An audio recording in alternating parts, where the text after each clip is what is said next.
Hey there, film fans. I'm Jeff. I'm Dave. And I'm John, and welcome back to The Love of Cinema, a pod in which we'll challenge one another to discuss movies, both new and old, with a strictly positive critical eye. That's right. And to avoid any lazy negativity, we are making this a drinking game. No way.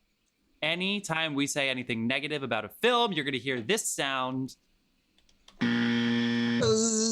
That means that we said something that requires a drink, and we hope that you at home drink along with us as well. So pour yourselves a glass and let's give it up for sharing it with a friend. Hey. Give it up for... Does Mark Zuckerberg have a single friend in this planet? I hope not. Before we get into the social network, let's pass it on to John for some... There you go.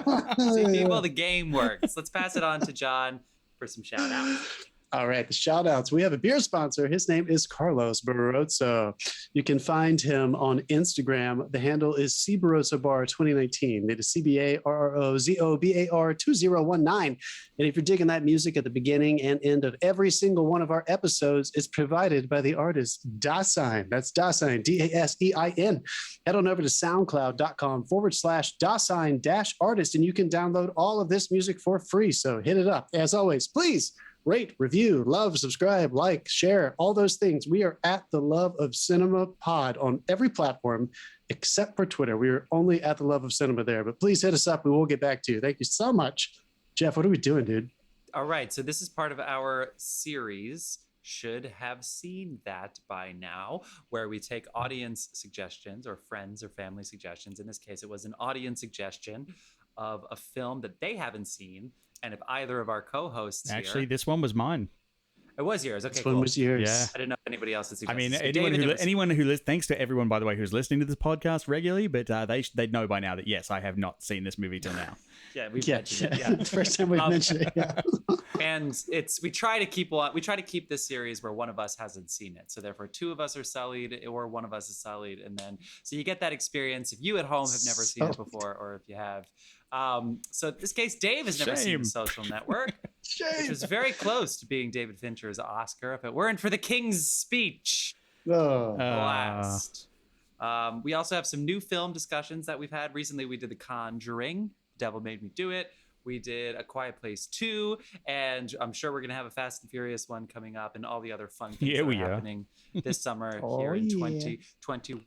Now, stick with us to the end of this episode where we'll give you some suggestions of things that we're doing now. But first, we have to talk about our featured film here, which is The Social Network, directed by David Fincher, written by Aaron Sorkin, who won an Academy Award. It is based on the book The Accidental Billionaires by Ben Mesrick, I believe is how you pronounce that name. It was produced by Kevin Spacey and Scott Rudin, so, you know, some stuff with them going on recently, but the film lives on, so we're going to talk about it.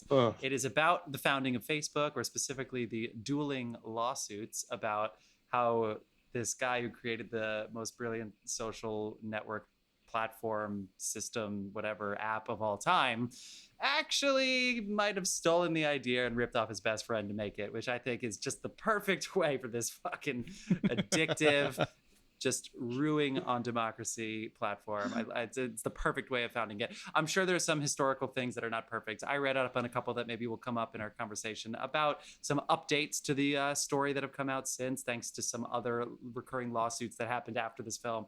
But let's stick to it. Let's get into the IMDb description so that we can talk about this movie. It is as Harvard student Mark Zuckerberg creates the social networking site that would become known as Facebook. He is sued by the twins who claimed he stole their idea and by the co-founder who was later squeezed out of the business. This all takes place at Harvard between 2003 and 2004. And then, oops, they had to Palo Alto for the end of it. Sorry. Jesse Eisenberg was nominated for an Oscar for playing Mark Zuckerberg. Notoriously didn't try to make his face look as ugly as Mark Zuckerberg, so it was just in the costumes and the outfits. Jesus Christ. Sorry. Oh, no. Andrew Garfield. That's not how we roll here. Future Academy Award. No, this is about Facebook, though, and Mark Zuckerberg is just rat-fucking democracy all over the world. So I think it's... sorry. Okay. No, I'm not buzzing you for that. We're gonna. Oh, okay, sorry. We're gonna stick to the movie. He's not a dick because he's ugly. That's that. We just want to clear that right. up. Touche. That's Yeah. it's. I see inner beauty, which makes him hideous. Okay. So. Oh my god.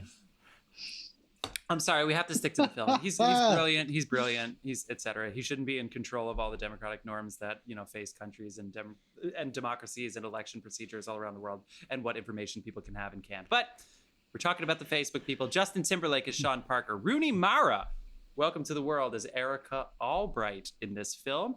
You have the kid from Jurassic Park, all grown up, and turns out to be a co-founder of Facebook, Joseph Mazzello as Dustin Moskowitz, and then Armie Hammer as the Winklevi twins, with a little help from Josh Pence, who was the body for the Winklevoss twins, and his face was replaced by Armie Hammer whenever the both of them were in. Dude, that face mapping was fucking flawless too.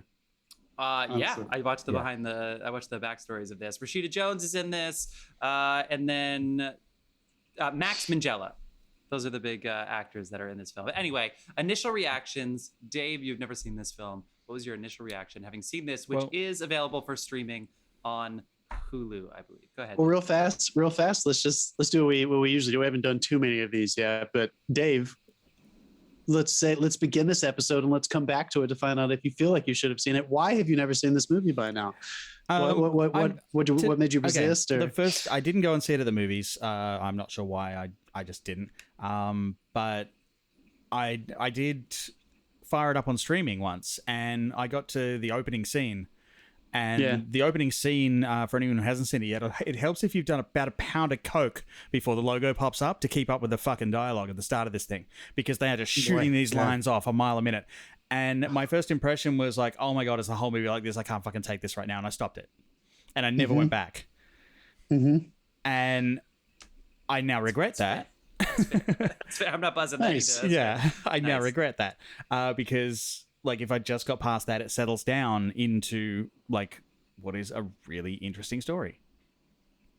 Yeah. Also, don't get me wrong. That opening scene, they're both phenomenal in it. And it's edited punchily. It's there's nothing wrong with the scene. It was just my frame of mind at the time. I was like, I can't process this right now. Sure. Yeah, I want to ask you a very specific question about this script a little bit later. But yeah, why don't you kick us off with just continue going with your first impression? I'm just curious, and the reason I want to ask you this specifically is because Jeff and I think saw this together, or we saw it really soon together at the same year. When it came out in theaters, and I don't think I reacted quite as positively. I thought it was good. Don't get me wrong. I thought it was a really good movie, but I don't think I responded as positively to it as Jeff did. And for me, I think I've had an interesting reaction to it on my rewatches over the years. So I'm just curious, what was it like watching it for the first time, in 2021, which is years after Facebook was started versus when the movie came out, which was only like 4 years after Facebook really got going. Like it's, to be honest, it's compelling, it's well written, and it's a wholly terrifying story, given what we now know of where this went and what it's turned into and the influence that it now has, or like, I guess other social medias have moved up now. It doesn't have quite as much influence as it used to, but it still does have a substantial influence over the world. And to know, like to get an insight into the caliber of the person that built that and how it was built and everything, everyone should watch this again right now, because it's a very interesting thing to watch now, knowing what we know. Could not agree more, dude. And I think because whenever anything is, I don't know if the word timeless might not be the right word for this movie specifically, but regarding what we're speaking about, there is something very poignant that happens as you rewatch this over the ages and you see what Facebook has become. Aaron Sorkin kind of famously always tells this same anecdote whenever anyone asks him about why do you approach certain projects? Why did you approach Social Network? And somebody had sent him the book and he wasn't sure what he was going to do next. Read the book, he wasn't active on social media, at that time. Again, this was just a few years after it was really getting going. And he just realized, as he is, he has a very basic, and I mean that in a positive way, he looks for objectives and obstacles. He looks for a very classical way to approach storytelling, and he saw the ingredients. He saw this crazy epic story about what this person was doing, the kind of anti-hero that Mark Zuckerberg is, and the context of just the launch. This movie is just about the beginning of this whole fucking saga, and it still has wheels. So I couldn't agree with you more, dude. This blew my mind watching it. I think I watched it 3 years ago, and maybe once after that, before that 3 year ago watch. And every time I watch it, it gets more effective to me because it's still a great movie. And also, you cannot argue about the fact that it's made really well. It's a big challenge. Like, the hero of your story is basically an incel with revenge coding skills, and he literally posts all these angry posts about a woman online, which is so not on at the beginning, but not 25-30 minutes later you find yourself kind of rooting for him. Yeah, the little guy, the little guy. There's just little things, and then he'll arc up and he'll do something really cool, and they really send you on a roller coaster of, am I behind this guy or not? Yeah. All right. So thank you for kicking that off, because now I've been waiting. I've been so excited to have this conversation with both of you, because obviously Dave had never seen it, so I wanted that fresh perspective. And Jeff, I love talking to you about this movie, and I hope you'll share it with us, what it's been like for you over the ages, because you came out hot for this movie, and I think you saw the genius in it before I did. And I'm just curious if that has lingered. Do you think about this movie when you're not watching it? Has it lasted and held up when you rewatch it? What was it like this time? Yeah. Yes to all of it. And why? Why do you love it so much? What is it? The more I watch it, the more the potential historical inaccuracies and the potential Aaron Sorkin-ness of the script, which is in there. Like, we can't pretend like this is people are always like, oh, Robin Williams transforms to win his Oscar. Like, you almost don't even see Robin anymore, and Aaron Sorkin wins an Oscar for this script, and it's still very Aaron Sorkin, but at the same time, it is decidedly pumping these characters up. He's not the main character of his own story in this case, and I think that's definitely something that shines through. And the intricacies of all the relationships and the characters are like textbook perfection. The way that I almost forgot that I've been saying this a lot on episodes, where it's like the well-timed character. The well-timed, like, you don't even realize that the third build character doesn't come in for an hour, right? TV shows, it's the best. When all of a sudden in the second season, like I was watching Parks and Rec, and I forgot that there's no Adam Scott or Rob Lowe in two seasons. Yeah. I'm like, oh my God, they don't come into 3 or 4. I can't even imagine the show without them. In this movie, Sean Parker, who's played by Justin Timberlake, which I almost kind of think, in watching it this time, I was almost seeing like a David Fincher, almost like a Kubrickian, kind of messing with the head of this star. Justin Timberlake, he just resonates star, but actor taking on multi-dimensional impediments and backstory. His intro was awesome too. At 57 minutes, I wrote it in. He doesn't come in until 57 minutes, and it's holy shit. Yeah, and it's almost don't 50. And I was watching it this time, and it can be exhausting to your point, Dave. Except you get sucked in. So, same thing with the West Wing. Like, it is fucking flying. And then all of a sudden, Sean Parker comes in at Dakota Johnson's house. Yes, Dakota Johnson, well before 50 Shades of Grey. And you see him, and there's that intro, and it's cutesy, and you're like, okay, so it's Justin. And then just the moment on his face where he's like, I need to meet you. And you're like, oh my God, this guy's about to take over the story. So anyway, I would say the thing that I noticed the most about this is that I cared less about the historicalness of it and whether or not it was true or accurate or whatever. And I cared way more about just these characters, the relationships, and the way they take over the movie and the way that they guide the scripts, not the other way around. Couldn't agree more. Dave, I wanted to, Jeff, you kind of touched on it, which is perfect. I wanted to ask you, Dave, anyone who was listening to our Oscars stuff, we all really enjoyed Trial of Chicago 7. And one thing I know I arrived at personally, I think you guys agreed with me, was that I think Sorkin did kind of disappear into that script as a screenplay writer. He directed it as well, which may have had some impact on that. But you're right, dude. This one sounds like a Sorkin script. I'm pretty sure this was the first movie that he wrote after. Was this the first movie he wrote after the end of West Wing? Did he take some time on after that? I'm trying to. No, he wrote Charlie Wilson's War. Right?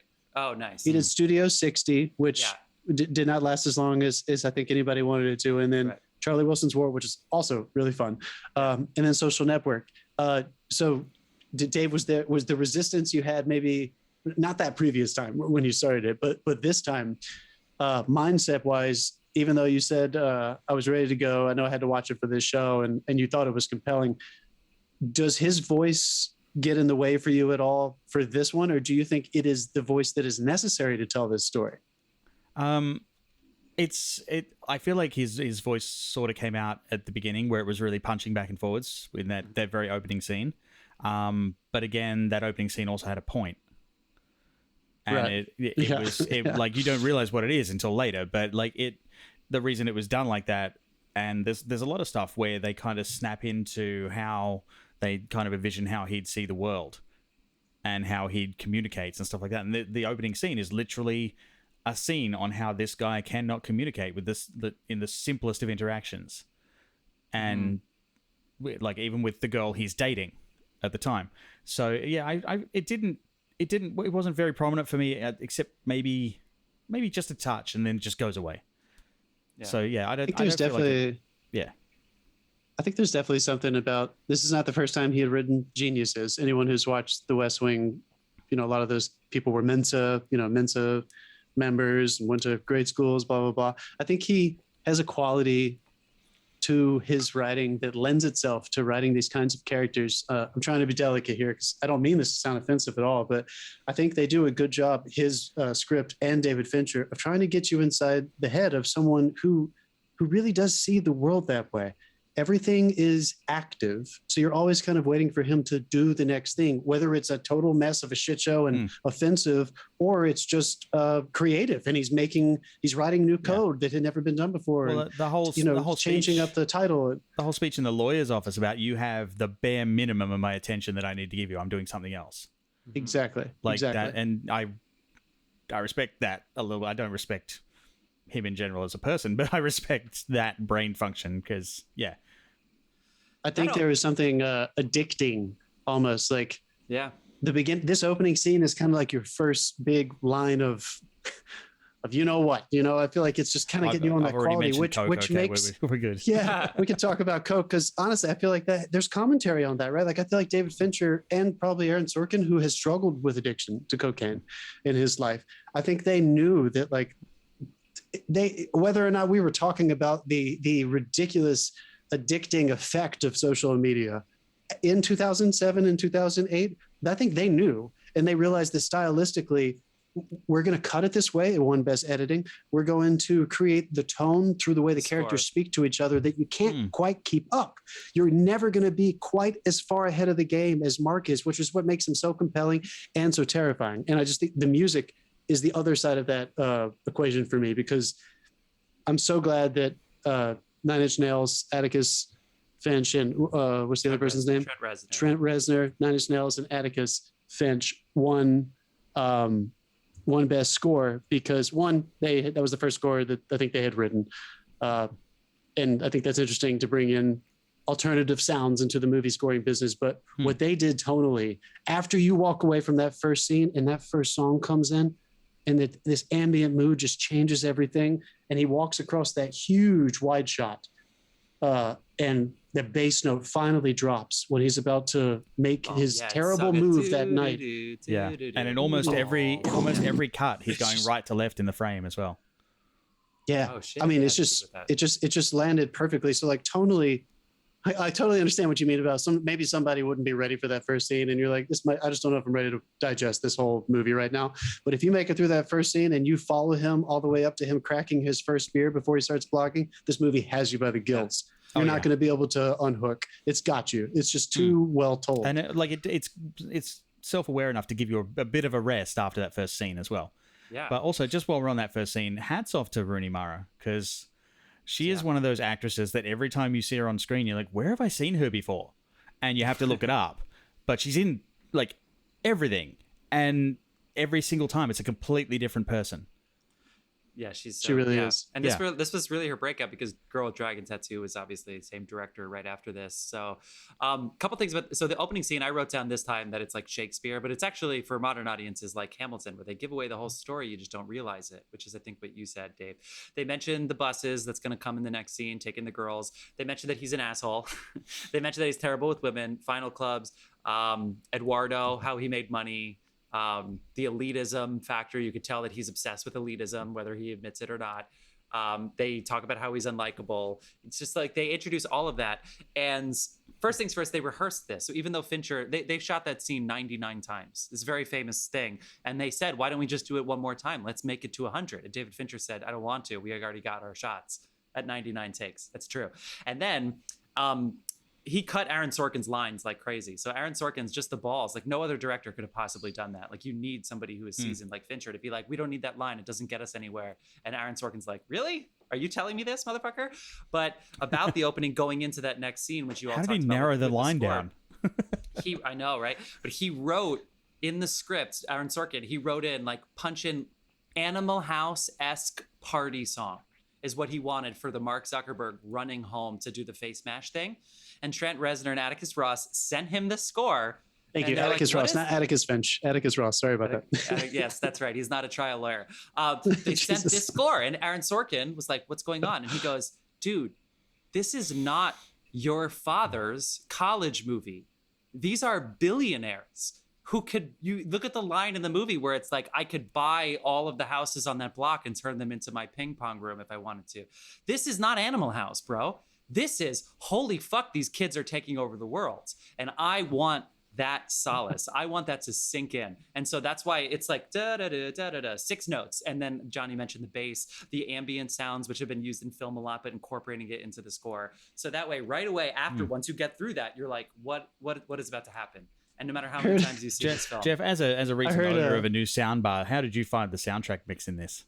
How did I find it? Oh, yeah. I did like it. Yes, yeah. I could still use you coming in to play with the settings, but the surround sound of it was when they're in the club and it's just like there's a bass track going, but you can still hear every single word of dialogue, but that bass is present all around you. It's like the mixing is amazing. Yes, it's perfectly mixed. I heard Trent Reznor tell a story one time where he was like, so David called me, I knew him at one point, and he said, yo man, I want you to write the score for my next movie. And in my head, I'm like thinking like, fuck yeah, dude, 7, Fight Club, Zodiac. What's it about, bro? And he's like, it's about Facebook. And he was like, oh man. Turn everything down to 8-bit. Yeah, honestly. But then David talked him into it. And I think this is a perfect example. And of course, I'm coming to a lot of these movies, or trying to at least entertain what the directors were thinking when they approached these stories. This movie would not be the movie it is without his vision. Like, what if somebody had just let Aaron Sorkin have actors say every word and have the Animal House type sound? Yeah. And if they had cut it differently, and technically, if they had shot things, differently. And there's so much of David Fincher in this movie that I think there's also, I would feel very comfortable telling just people who like David Fincher movies, if you, for some reason you haven't seen this one, I think you're going to like it as much as his other stuff. It's not about serial killers. It's not about, stuff like that. It's not about intense counterculture. Yeah, we got to John gets the gush before me somehow. Wow. Fuck yeah, dude. You can finish up. No, I just feel like there's a there's a nice dichotomy. Yeah, that there's so much of him and Aaron Sorkin in this movie, and yet it doesn't get in the way for me. I still am mostly sitting back trying to learn about how Mark Zuckerberg started Facebook. It really does. It's very simple. Yeah, I mean, to quote something that was going around social media a little while back, this is one of those rare cases where you get an entire cast and crew who everybody understood the assignment. Yeah, that's good. Everybody did their part perfectly. Like it was shot beautifully. It was edited amazingly. Like you get a little bit of a rest, but you don't really get a rest because they're jumping from present to past, and sometimes those scenes intermingle. Like they'll start a line in one and finish a line in the other, like that sort of thing, or they'll lead up to it and then suddenly cut back, and like it's edited well. It's the acting is phenomenal. The direction is amazing. It's written well. Like there's nothing wrong. I think if somebody was like a VC, for instance, and they were like looking at this and they said, oh, well, this wouldn't exactly happen that way. So some things were cheesed up in cinematic. I think the central conceit of this movie, this is what I wrote down as like the central premise that everything dances around. And I was like, I wonder if this is cheesy. Because like the things like I need my CFO to Eduardo when he's clearly fucking Eduardo over, or just some of the other things like at the Caribbean night, they're showing the Niagara Falls. Like, I don't know if those things would really happen. I don't know if kids at Harvard would know who Bill Gates was in 2004, but I mean, one of them didn't. No, I know in the movie they didn't. So like when you're watching this movie and you're trying to watch, this is a historical, this is as close to a documentary as you could get. But luckily it's so stylized that you never really think that. But you are watching this assuming that everything is 100% accurate. So you do pick those things out. Oh, I was but not. Ultimately, no, good, and you shouldn't. But you know, everybody's different. I wrote down, it's the friendless asshole. But okay, so the friendless person who invented the world's most popular social platform, the friendless social pioneer, is the whole central conceit, and I think he stays true to that the whole time, and I think that's why this works out. What do you guys think? Yeah, totally agree, dude. It's unsettling, and just the nuts that I think it took for them to. Again, this was based on a book, so I'm sure I've never read that book, and it may have had a similar tone. And Aaron Sorkin saw the treasure, and he just followed the map. But I do think that to have the nuts in 2007 and 2008 when they were making this, to say, is anybody going to talk about the fact that this guy, who is quite a dick, who has historically not had very good social life, is bad with women, started this because he hated the girl so much that broke up with them, and he took it out on all women everywhere, is now running the biggest like socializing group in fucking Earth. Like, just the balls to say that. This is one of those movies that I think we take for granted. I think only people who are comfortable dipping into controversy would have fun telling this story. I know we live in an age right now where everybody's supposed to be very socially conscious, but I don't know. I remember this kind of coming out and everybody at that time feeling a little uneasy about how critical they were being of Mark Zuckerberg, because all that stuff wasn't in the air yet, right? Yeah. We weren't comfortably talking about him that way. And I think that they read the crystal ball, and I think they have kind of predicted this world we're living in. QAnon shit, if you follow that to the very end, it's probably, it seems to have possibly have been started and run by... He clearly could have stopped it if he wanted to. He has that ability, and he didn't. Yeah, I don't know. There's a whole bunch of crap like that. We haven't talked about this yet. Let me ask you guys. We haven't mentioned specifically any specific performances necessarily, and we're talking about story in the movie, and I think that's always a good sign. We weren't even distracted by how amazing somebody was over somebody else. The casting is great, and I thought the performances are so strong. And I think Jesse Eisenberg probably was so good, and he did such a good job justifying who that person was, Mark Zuckerberg, that he kind of got swallowed by the character of Mark Zuckerberg, in the sense like maybe we didn't realize how amazing he was at it because we were just following the story. Did any performances really rock you, or do you disagree with me? No, he stood out for me. He really stood out. Yeah. I mean, this is my first time seeing Andrew Garfield. Andrew Garfield was great. Yeah, when they hurt him, you hurt. Oh fuck yeah, dude! That and confrontation scene. He's out as well, and it was like, sure, that's serialized and cheesed up a bit because it's that character, but yeah, his out was very satisfying, like his final scene. Yeah, but yeah, his whole way through, yeah, he was just phenomenal. I thought he was too. You need somebody to respond, because Mark Zuckerberg isn't going to give you emotion in anything. Yeah, Jesse Eisenberg gave you timing without giving you like visible emotion on his face. He did it in timing. He did it in he was able to respond that way, which I thought was very effective. Whenever something was confusing, like he took a step back, like it was almost like film acting, like 101. But Andrew Garfield, because he had to basically be a straight man, but also be the supporting best friend character at the same time, it's a really fine line to draw. And I thought, even though he's not Brazilian in real life the way that Eduardo Saverin is, so maybe that particular part didn't age well into 2021.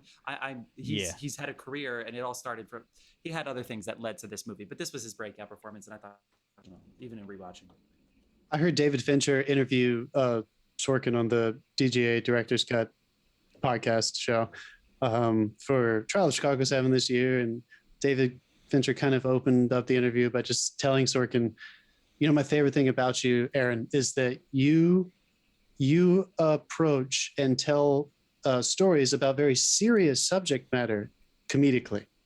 Yeah. And I may have mentioned that once in this podcast already, but it just, of course, I just went back in time and was just kind of thinking about all of everything he's ever done. And it's true. It's not that he can't go he can't reach sincere drama without any, tongue in the cheek or some wit.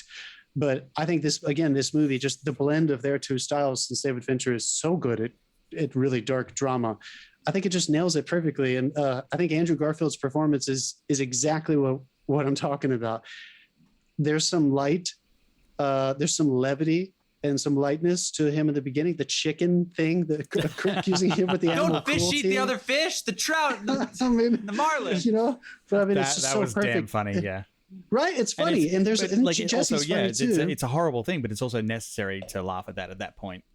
Exactly. Like and I think it's necessary to laugh at all this too, because it might be a little bit, kind of The Big Short. It might be a little bit too heavy and too heady in some ways for us to follow if we weren't also kind of laughing at these characters. And then it culminates in that wonderful confrontation scene where you're feeling for Andrew Garfield when he gets told by that stranger who works for them that his shares are cut down to nothing, basically. Yeah. I'm sure he's still fucking rich, but yeah, he is, because he got some of them back. So update on the story. He got at the time it was an undisclosed amount, but he was going for 600 million. But they apparently, in Business Insider in 2012, released an article that said that I guess emails were leaked or hacked during one of the major email leaks, and somehow Mark Zuckerberg knew that he was like, the best way to get rid of Eduardo, rather than settling with them, because then he would have to give up too much, was to dilute his shares, expect the lawsuit, be prepared for it, and just eat shit. And that, so he knew he was going to get sued, and he knew he was going to have to settle. So he did like the Trumpian thing where you countersue and you say, oh, you signed them out of good faith if you were just going to sue me afterwards, and some bullshit thing. And that just like leads to settlement. But apparently him and the Winklevi actually reopened because he misvalued the stock of Facebook and everything. So again, the historical accuracy isn't perfect. Just know that everybody got rich after this. That's the biggest take. No, the losers really suffered. That's what privilege actually means. All these Harvard fucks got really fucking rich. Even Sean Parker, yeah. I just want to bring it back to while we're on the subject of that, the boat race. So cool, right? What'd you think of that, dude? Yeah, I mean, musically it cuts in, and then I was like, whoa, they're like, it's shot unlike anything else in the film, because of the way they use the depth of field in there, and it just like at first it made like the city pan look like a model, like. And that's a known technique in film. Use what's called a tilt shift lens. You can literally, because the lens normally sits perpendicular to the camera plate, but you can actually, in this one, you're able to shift it off angle, so that your depth of field will alter depending on like what angle you shift it to, and you can also rotate it. Technically, I think he always plays with some fun stuff. Obviously, the facial mapping is really cool technology. Poor Josh Pence, man. Josh Pence did all of those workouts, and then his face was replaced by Army Hammers. But he was in the boat. That was him. Yeah. His ass off. Josh Pence. They gave him credit. He's credited. Yeah. I know. That's unfortunate. But there are multiple times where... great use of that tilt shift lens, though, in that sequence, just to get that really shallow, like, weird, unrealistic depth of field.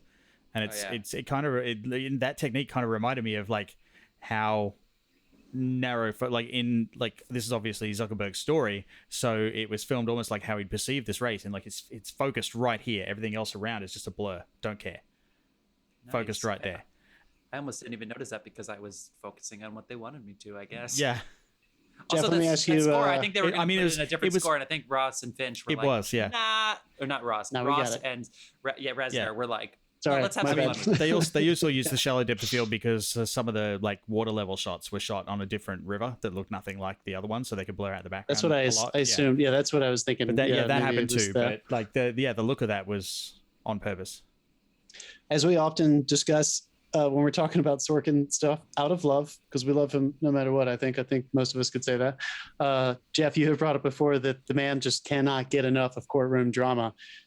So the question is for The Social Network, just for this script and the way the movie ended up being cut together, do you think that there was a good balance between the depositions and discoveries and everything that was happening legal wise that was intercut in the biopic style telling of this birth of Facebook? Do you think this is a really good balance of it? Do you think Aaron really hit the bullseye, or did you feel like, man, this guy just can't get enough of legal shit?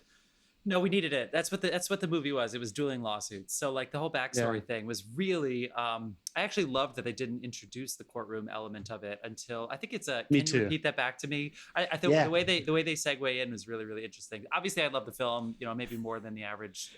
Sorry. I just thought of I'm just checking your math. Yeah, exactly. Again, it's a little cheesy, but you know what? Fuck him. He probably did it. And if he didn't, he would do that. So go fuck yourself.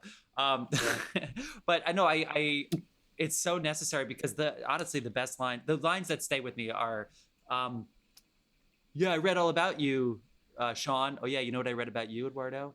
Nothing. And then, but a lot of the other big ones are like, well, your best friend's suing you for $500 million, and like those kinds of like little one-liners that they do in the courtroom scene.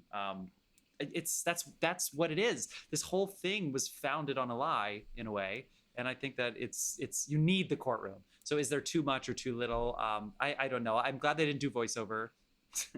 I'm glad that they didn't say, oh, well, this is the way that I saw the story happen. And you know, so in a way, it kind of seems like as the audience, like we're getting played a little bit, and they're just sprinkling little things in at the same time as the depositions happening in that order. You almost don't realize my JFK problem, as you guys know, is that they were withholding important pieces of information that we should have found out earlier. That you can't bring them up in the courtroom, and it's like, why did we skip over this in the narrative we just watched for the past 2 hours? In this film, I actually thought they did things in a pretty good way. Like, did the Winklevi actually find out that Facebook is on 2 continents right after the regatta? Probably not. But at the same time, the way they did that, I think is pretty great.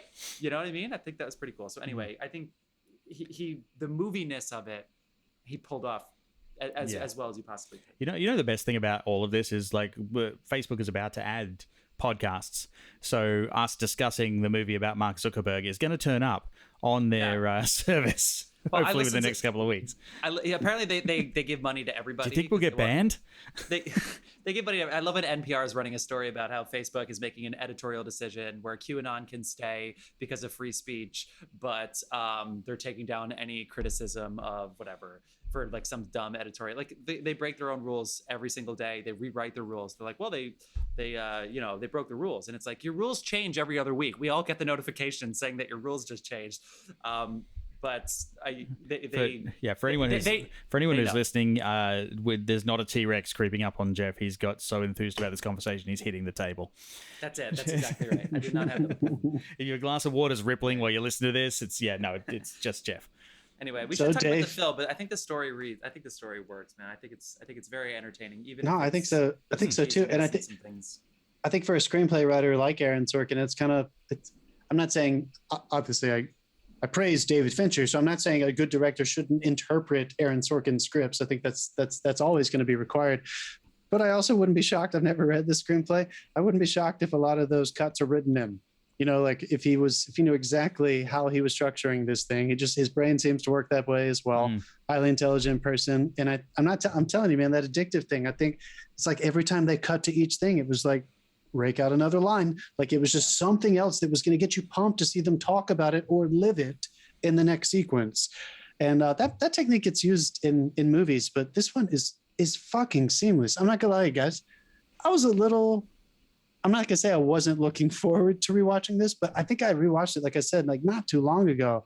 And this was probably my 4th rewatch. And I wasn't like dying to rewatch it. As soon as I fucking was 5 or 10 minutes in, I was like, God damn it, I could watch this thing over and over and over again.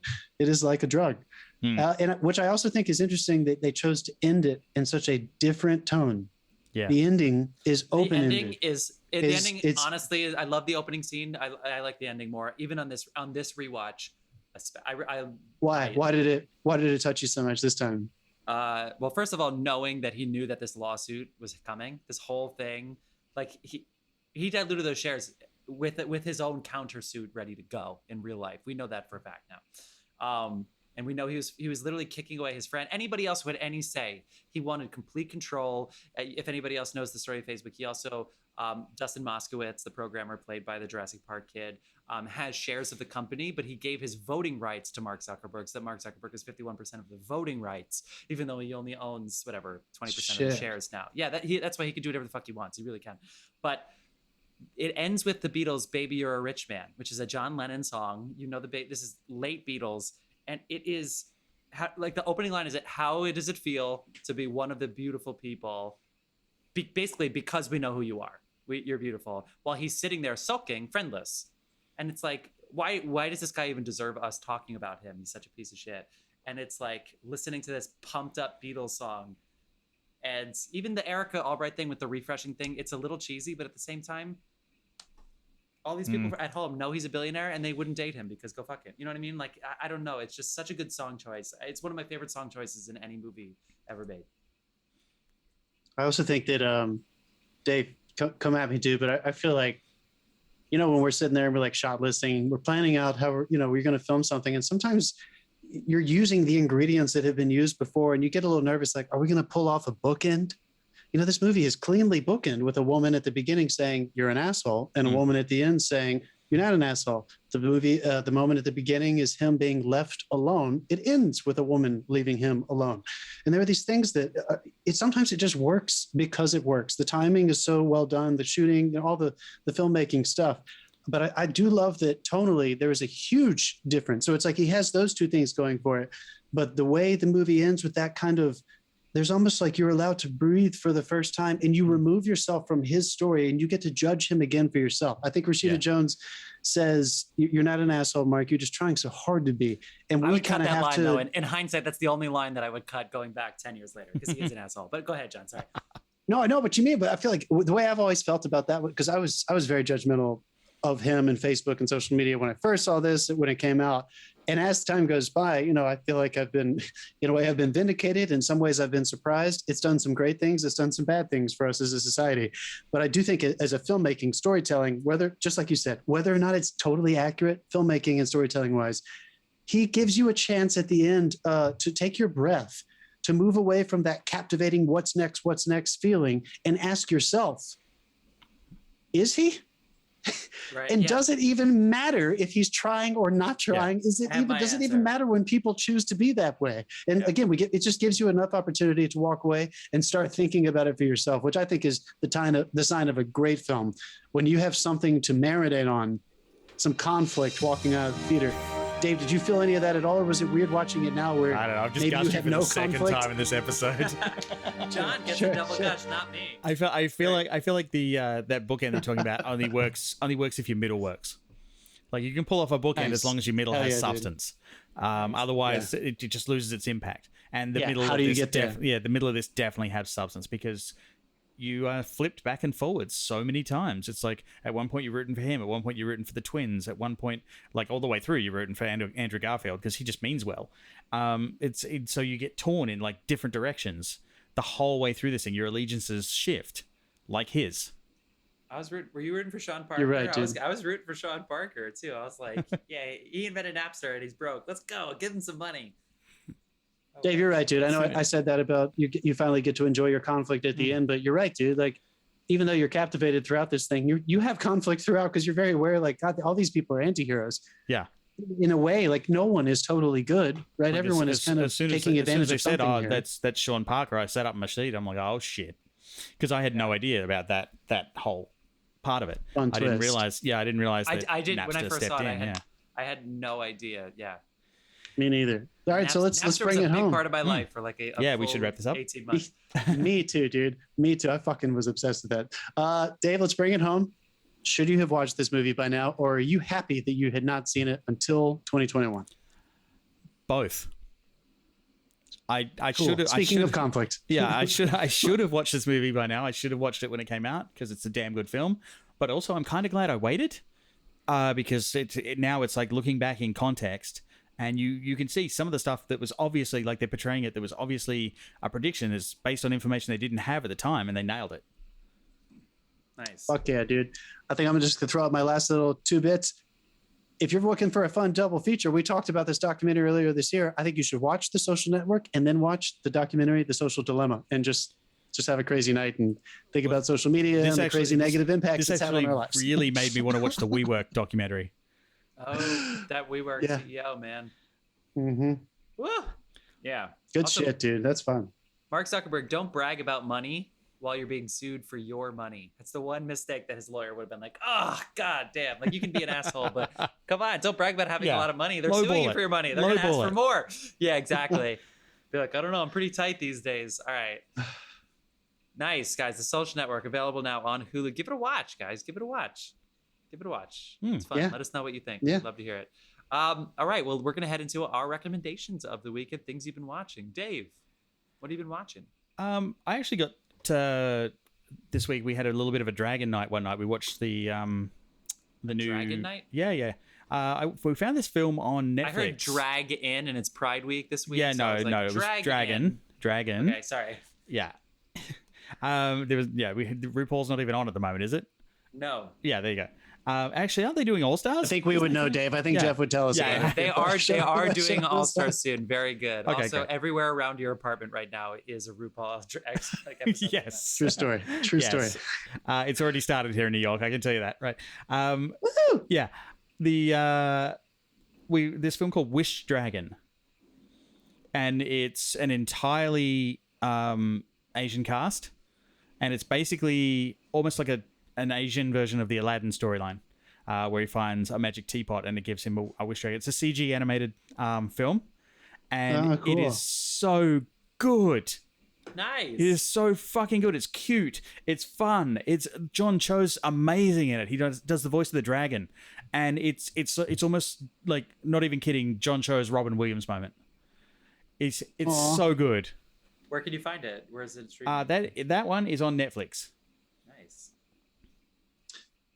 Very good, dude. John? I'm going to check that out. It's on my queue. I watched, I'm still going with Peaky Blinders. I'm up through season 4, but I also got to watch this really fun, it's a BBC miniseries called Time, written by Jimmy McGovern, directed by Lewis Arnold, starring Sean Bean and Stephen Graham. It's 3 3-hour-long episodes about a prison sentence, and half of it's... Is Cliff Richard in it? No, that's a joke for our older listeners. Okay. Yeah, that was really good. I don't know when it's going to be over there in the States. It's still just BBC production, so I'm sure somebody will buy it and distribute it soon. But that was really excellent. Kind of a modern day prison tale. One perspective is somebody who's sentenced, and one perspective is somebody who works in the prison. And it's just kind of them dissolving into each other. It was really excellent. Their acting is nice, top notch. Those guys fucking crushed it. Jeff, what'd you watch? I started Ted Lasso finally. Is it great? Was Jack right? Yeah. Jack Daniel. It's really good. I was worried about the first episode and all of the previews because it was like the soccer coach who didn't know that there were 2 halves in soccer, and those kind of jokes where I was like, okay, is this Talladega Nights or not? You know what I mean? Like, come on, but what's the world that we live in? I really think episodes 2, 3, like, you just fall in love with them, and it's funny and it's really good. Yeah, I'm really in. I've only seen a couple episodes, but it's really good stuff. You guys following the Euros? Anybody got a pulling? Go Denmark. Anybody got a team? Nope. I forget if Portugal just lost today. I know France is probably gonna win, but nah, I don't have a team. Over here in England, of course, England as well. But Denmark, what a story! It's fun to watch. Anyway, I was just curious because you talked about Ted Lasso. Okay, friends, we are going to see you midweek to talk about Reservoir Dogs, which is the second entry of our Should Have Seen That By Now series, which was recommended by our good friend of the pod. So find us in the feed. Find Reservoir Dogs. We recently talked about Parasite, Citizen Kane, Singing in the Rain, In the Heights. So many good films. Like, subscribe. Thank you so much for listening, and we hope to see you.